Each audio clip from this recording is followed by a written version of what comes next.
Hello, grammarians, historians, and linguists. David here with Paige. Hi. And Jake. Hey. And we're going to talk about the history of the apostrophe. And the apostrophe isn't just a punctuation mark. In fact, the word apostrophe comes to us from Greek from two different compounds. Apo meaning away, and strophe meaning to turn. So it's a turning of strophein, meaning to turn away. So it's a turning away. And in rhetoric, in classical rhetoric, when we talk about apostrophe, it's turning away from your actual audience to deliver a message to absent people or inanimate objects or just non-personified. You're trying to personify an inhuman concept. So before it was a punctuation mark, it was a literary technique. Yes, it was it was a figure of speech. So if you think about examples from literature, this can be the two things that my mind immediately leaps to, being me, are "Oh, happy dagger," the speech from the end of Romeo and Juliet in Act 5. Boom. Sorry, y'all didn't see. I plunged the stylist into my breast. "Oh, happy dagger, this is thy sheath. There rust and let me die." Boom. So, in that, we're addressing the dagger. The dagger is not alive. It is a knife. It cannot respond. Or, on a lighter note, perhaps, from HMS Pinafore, there's a song, "Fair moon, to thee I sing, bright regent of the heavens." It's the moon. The moon can't talk back. It's the moon. And from this figure of speech, this is where we get the idea that an apostrophe represents something that is missing. That's how we come to get its main use, to represent that something that it's standing in for absent letters. Just like an apostrophe in rhetoric would be delivered to absent friends. Follow me over to the next screen. Let's do a little bit of history.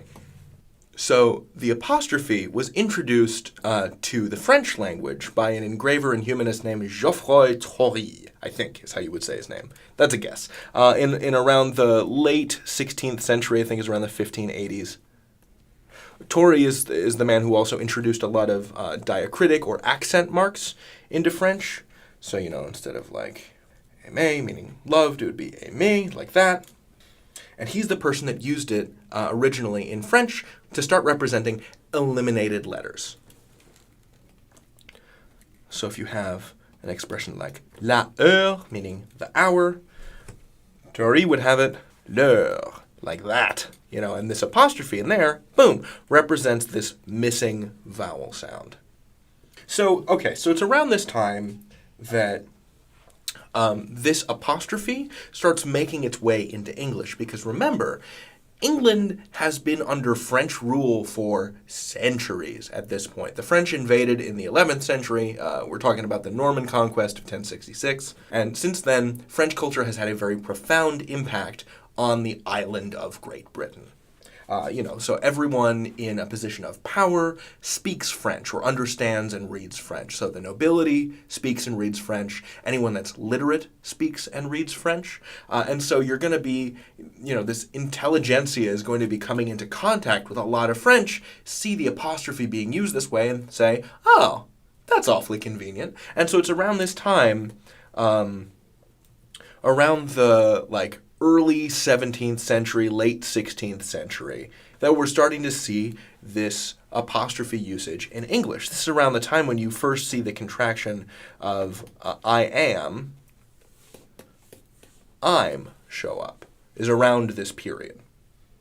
Jake, does this square with how apostrophes are used in other languages too?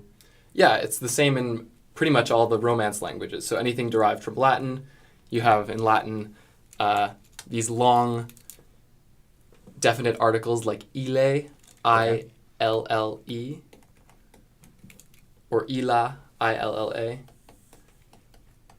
And all the definite articles that come out of this in all the Romance languages take some fraction of the original from Latin and omit some part with an apostrophe. So amico in Italian, to add a definite article, to make it the friend, you can add just L apostrophe, l'amico. Cool.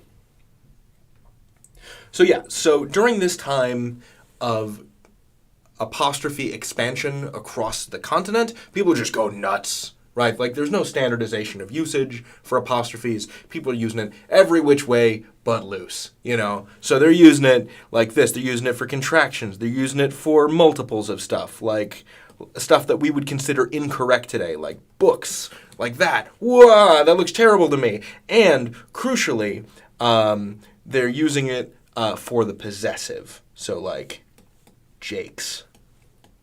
And the history of that usage is another story entirely. But this, for now, is the history of the introduction of the apostrophe into English. You can learn anything? David and Company out.